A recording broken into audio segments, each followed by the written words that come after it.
What's up guys, Jack here, I'm at Tech Videos, and yes, I'm back, I've returned. It has been a little while since my last video, sorry about that, I've been away, I've been travelling, but I thought that I would share with you guys some of my top tech and accessories that I like to use when travelling. Links to everything will be in the description. Let me know in the comments if there's any travel tech that I've missed that you use, because I'd love to check that out as well. And one more thing, check out this sweet little YouTube lamp that YouTube sent me. Thank you YouTube for that.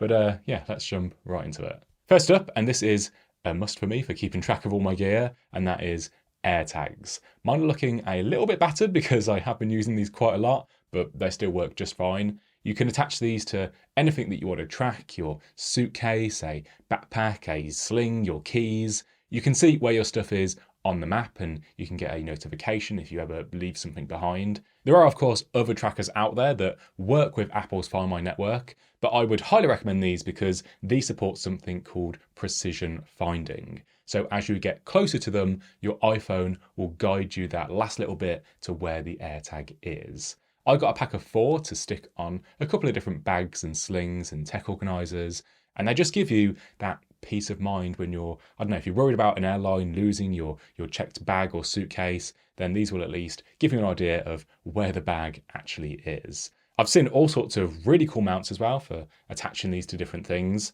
I do wish that Apple would make like a slimmer card-shaped version for keeping inside like a wallet or something. The replaceable battery lasts around a year or so, which, that's great. You don't really need to think about charging them. Just stick these on your items, keep track of them, and have that peace of mind. Next up, and I don't go anywhere without these, and that is my AirPods Pro. These are the 2nd gen, and they're a must for me just for listening to music or watching a film when traveling. They sound deep and rich, especially spatial audio content, which creates this sort of very realistic surround sound experience around your head. And there's a lot of songs and content on Apple Music and Apple TV that are supporting that now. The noise cancellation is amazing. They cut out a lot of that sound around you so you can focus on what you're listening to or whatever it is you're doing. Even on a plane, they cut out a lot of that engine sound, so much so that I will basically use these as earplugs if I want to have a little sleep on a flight, or if I am backpacking and I'm staying in like a hostel in a shared room, and I want to have a little afternoon nap, then I'll stick these in and I won't be woken up. And if you missed WWDC last month, these are getting a new gesture control for when you don't want to talk back to Siri. Like when Siri asks if you want to answer a call, you can just nod for yes or shake your head for no. And it's great that Apple just keeps making these better and better with new features. And yeah, they don't go anywhere without me, or I don't go anywhere without them, or both. Yeah, we both go everywhere together. This is something that I only recently picked up. This is a Bluetooth speaker. It doesn't have a name in typical Sony fashion. It just has like a bunch of letters and numbers, which I can't remember off the top of my head. But this thing sounds great, especially for its size. It is very compact and portable, which is always a must for travel, just under 10 by 8 centimeters. It comes in 4 colors, black, blue, orange, and light gray. It has this ribbed textured casing, which is made from recycled materials. There is a strap which you can use as a handle or for attaching to a bag. And the whole thing it's about the same size as like a cup or a mug for some comparison. There are some buttons near the base for some standard controls. There is a built-in mic so you can quickly answer a call without having to disconnect. You'll get around 16 hours of listening time with this with USB-C for charging, and we do love a C port. It is IPX67 water and dust proof, so it will survive getting a bit wet. And you could even use this around the home as like a shower speaker as well. All in all, it is a great little speaker for listening with friends on the beach or around a campfire with some impressive sound quality for its compact size. And you can even pair 2 of these together and use them as a stereo pair. My smartphone of choice is the iPhone 15 Pro Max, and it's easy to forget just how much we sort of rely on our phones. This is my all-in-one for travel. I use it to navigate with Google Maps, which is still a little bit better than Apple Maps for me. It just has more information for restaurants and things. You can often see the menu and there's lots of photos which I like. I use my phone as a translator, mostly using the built-in translate feature, and I love that I can quickly translate something using the action button shortcut and at least try and speak with the locals with my terrible pronunciation, but I do try. On long journeys, I will watch some downloaded films or TV, and of course use it for texting and social media. But most of all, this is the camera that I always have with me, and I do take a lot of photos and videos when I'm traveling for sharing with my friends. In fact, this is one of the main reasons why I went for the Pro Max version for its versatility. It has 3 rear cameras with multiple focal lengths for capturing a really wide scene with the 0.5x or getting right up close with the new 5x tele, which I have been loving. I mostly shoot in the default 24 megapixel setting on the main camera, but I will sometimes switch to ProRAW to get even more detail at the full 48 megapixels. But these files are massive, so I do want to use it sparingly. I have the 512 gig version, which, yeah, with the amount of photos and videos that I take, it does fill up pretty quickly. So maybe next time when I upgrade, I'll go for the 1 terabyte version. I also use it to edit my photos in the Photomator app, which has lots of built-in presets, lots of tools for tweaking and changing the look of your photos, with some advanced tools like subject detection and masking for editing just parts of an image. While I mostly shoot with my iPhone, I do have a couple of dedicated cameras that I like to take when traveling, like this. This is the Fujifilm X100VI. I was lucky enough to get hold of one of the limited edition versions here in the UK, so it has some unique engravings on the lens cap and a number on the hot shoe. And there are 3 things that I love about this camera. Firstly, is the design. Not only does it just look amazing with its retro aesthetic, it is very tactile with the buttons and dials, and it just feels a lot better in the hand to shoot with like a physical camera versus a phone. Second, it is pretty small and compact. This will easily fit into a jacket pocket or a sling. It has this fixed 35mm equivalent pancake lens on the front, which sits nice and flat.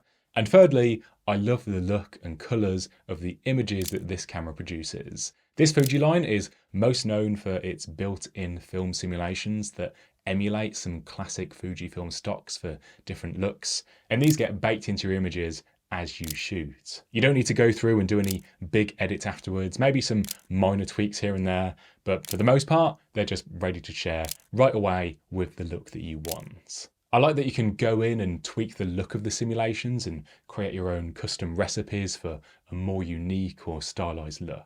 And I also use it with this USB-C card reader by Ugreen to quickly transfer the photos to my phone. It is way faster than doing it wireless. It has a 40 megapixel sensor for capturing lots of detail. You can't swap out the lens, it is fixed in place, but to be honest, I kind of like that because then I'm not like burdened with a choice of what lenses am I going to bring with me. And it means that I have to think more consciously about my compositions and where I'm standing when I'm shooting. But there are a couple of digital crop factors making use of that big sensor. Just an amazing little point and shoot camera that is easy to use and take with you on the go. But it is still very difficult to get hold of due to the high demand, so you might need to add yourself to a waitlist if you want to pick one of these up. Next up, and this is a very unique camera, this is the Insta360 X4, and this is one of the most fun pieces of tech that I've used. It's like the ultimate action camera. It uses dual cameras to capture everything around it in 8K. You don't really need to think about your framing or your composition as it stitches the 2 camera feeds together into a ball of video that you can pan around and reframe after shooting. And what's really cool is, as it knows where the selfie stick is, it just removes it from the video. So you end up with this footage that kind of looks like it was captured by a drone with this crazy cool third-person perspective. You can use it to shoot stuff that you just wouldn't be able to do with your phone or a normal camera, at least not without having the selfie stick visible in the shot. It's amazingly versatile. Maybe you just want to capture yourself walking through a landscape, or you want to use it for action sports like skiing or cycling. You can get some pretty unique angles and pan around to show something else that's happening in the video.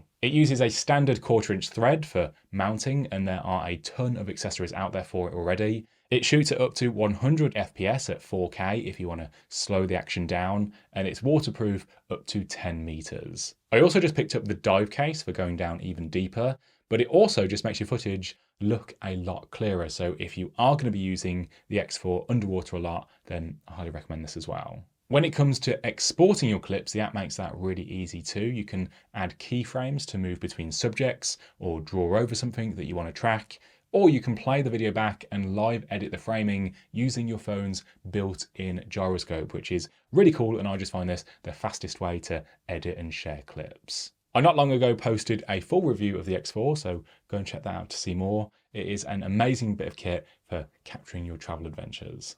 My power bank of choice is Yes, you've guessed it. It's the Anker MagGo 10K, and there's a few things that I really like about this. First, this is a MagSafe power bank that supports the new Qi 2 standard. That means that when you pop this on the back of your iPhone, it'll charge twice as fast as previous wireless power banks, now up to 15 watts. Great for a quick top up. It has this smart display on the side to easily check the battery level, much easier to read than those LED indicators that you normally get. It also tells you how long until the power bank will deplete based on the current output. And when you plug the power bank in, how long it will take to recharge the MagGo back to 100%. It has a fold-out kickstand on the back, so it works as a stand when you're watching TV shows or films, while also recharging your phone. And it has a USB-C port with input and output, so you can use it as like a traditional wired power bank as well. So as well as my phone, I can use this to top up my Fuji camera or the X4 if I'm using them a lot. This has a 10,000 mAh capacity, and it's definitely not the slimmest of power banks of this size,